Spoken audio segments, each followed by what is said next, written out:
Hey, si vous êtes perdu sur la saison et ses objectifs dans Black Desert, je vous propose un guide complet pour vous aider à tirer profit de celle-ci au maximum.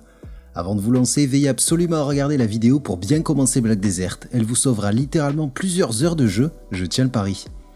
Choisissez donc dans un premier temps un canal, prenez toujours un canal saisonnier manifesté par cette couleur jaune, vous donnant des bonus d'expérience importants par exemple. Ensuite vous devez créer un personnage saisonnier, c'est assez simple, le jeu vous pousse littéralement dans sa direction. Laissez-vous donc porter. Sachez que vous disposez d'un certain nombre de tickets saisonniers qui vous permettront de créer des personnages saisonniers, un seul à la fois.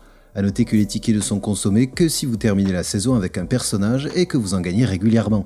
Débutez votre aventure à la salle de pierre et suivez le guide, votre esprit occulte et plus globalement la quête principale que vous pouvez suivre dans l'ordre en appuyant sur la touche O. Pensez à cocher toutes les quêtes pour n'en rater aucune en bas de la fenêtre, attention c'est lié au personnage. A noter que vous aurez un second fil rouge pour vous guider dans la progression de votre personnage, le pass saisonnier, disponible tout en haut à droite de votre écran. Attention, si vous acceptez une récompense du pass, il ne reviendra pas à zéro si vous choisissez de supprimer le personnage sans terminer la saison au préalable. Attention, auprès d'Alustine, on vous proposera un carrefour simplifié, à moins de savoir ce que vous faites, ce qui n'est sûrement pas le cas si vous êtes ici. Choisissez le carrefour principal afin de profiter de l'expérience normale du jeu. Libre à vous pour une deuxième saison de choisir un carrefour beaucoup moins guidé la prochaine fois. Au fil de votre progression, vous obtiendrez en récompense de quête des objets de Naru, que vous devrez optimiser jusqu'en peine grâce aux pierres de novice, puis transformer en Tuvala Prix afin de l'optimiser lui aussi jusqu'en peine. Le stuff du Naru est améliorable facilement et vous obtiendrez les pierres de novice en grande quantité via les quêtes principales, ainsi que le pass saisonnier. Afin de l'optimiser, vous pouvez faire un simple clic droit directement sur les pierres de novice dans votre inventaire.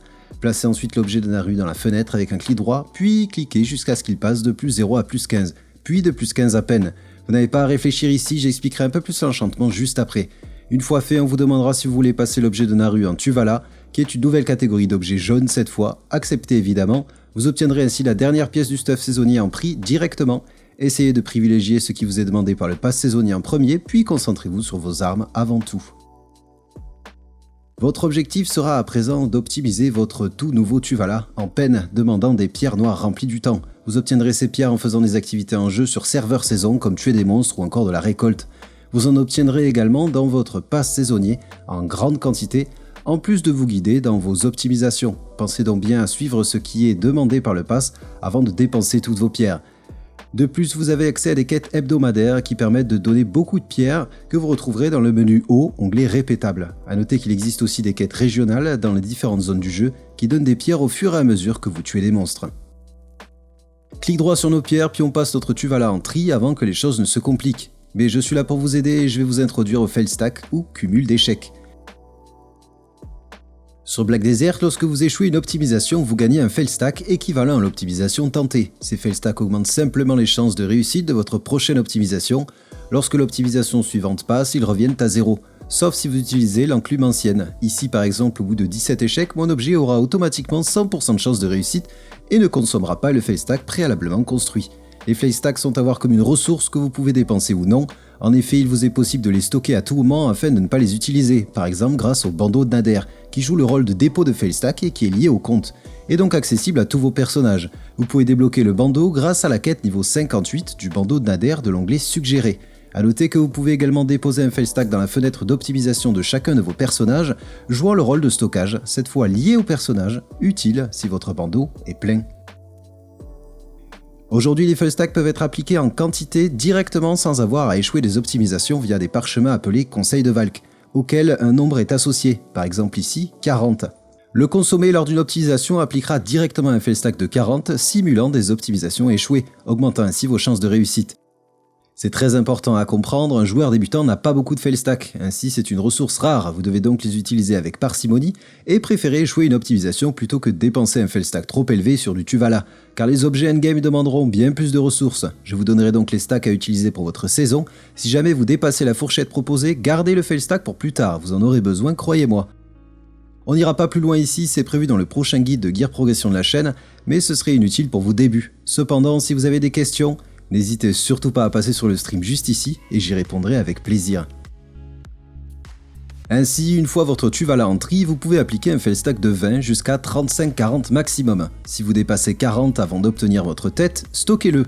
Une fois le tête obtenu, vous pouvez appliquer un fail stack de 40 à 60 maximum afin d'obtenir votre objet en peine, qui sera le dernier niveau d'optimisation. Si vous dépassez 60 avant d'obtenir votre peine, gardez-le. Si lors de votre optimisation en peine vous échouez, votre niveau d'arme descendra en tri à nouveau. Si c'est le cas, n'oubliez pas de stocker le fail stack de 40 à 60 et appliquer un nouveau fail stack de 20 à la place, et on recommence. Lors de votre optimisation, vous avez des chances de ne pas réussir avant que votre pièce de stuff ne manque de durabilité. Si c'est le cas, rendez-vous au forgeron d'une ville comme Edel, cliquez sur Réparer durabilité maximum, puis sélectionnez les pierres noires remplies de temps avec un clic gauche ou le même objet non optimisé, puis cliquez sur En continu afin de récupérer toute votre durabilité. Pour les accessoires, pas de pierre. Afin d'obtenir vos accessoires de Tuvala, rendez-vous au forgeron d'une grande ville, puis cliquez sur Échanger, et vous pourrez prendre des accessoires de Tuvala contre des pierres remplies de temps. Pour enchanter les accessoires, c'est simple, vous devez enchanter votre anneau par exemple avec le même anneau sans niveau d'optimisation. Le seul souci étant que si vous échouez, vous perdez l'objet. N'utilisez pas de fail stack sauf ceux que vous construisez au fur et à mesure jusqu'à obtenir un accessoire tri. Utilisez ensuite un fail stack de 10 si possible jusqu'à 15 pour le tête, puis un fail stack de 15 à 25 pour le pen.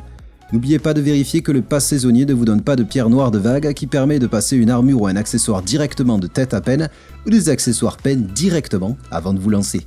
Petite astuce, si vous avez des objets qu'il vous reste, pensez que vous pouvez chauffer les objets Tuvala pour récupérer les pierres directement dans le menu L, puis chauffer. Une fois votre stuff de saison terminé et entièrement en peine Tuvala, vous pouvez échanger vos pierres contre les parchemins de butin, ce qui vous sera très utile pour la suite en faisant un clic droit dessus puis lieu d'échange. Également, vous obtiendrez un coupon d'échange que vous pouvez utiliser auprès de Fugard afin d'obtenir des cadeaux spéciaux à chaque saison. Je vous conseille de prendre la ceinture peine capotière en premier. Avant de terminer votre saison, pensez également à récupérer la lame de Tréant si vous souhaitez obtenir une pierre d'alchimie essentielle afin de découvrir les métiers du jeu. Également, je vous conseille de faire vos potions infinies. J'ai fait un guide complet pour vous guider qui s'affiche en haut à droite de l'écran. Enfin, pour sortir de saison, une fois le pass terminé à minima, vous pourrez ouvrir le pass et obtenir votre diplôme. Félicitations, vous avez terminé votre saison dans les meilleures conditions. Partagez, commentez et likez si vous le souhaitez. N'oubliez pas de dire aux gens que vous aimez que vous les aimez. Ciao.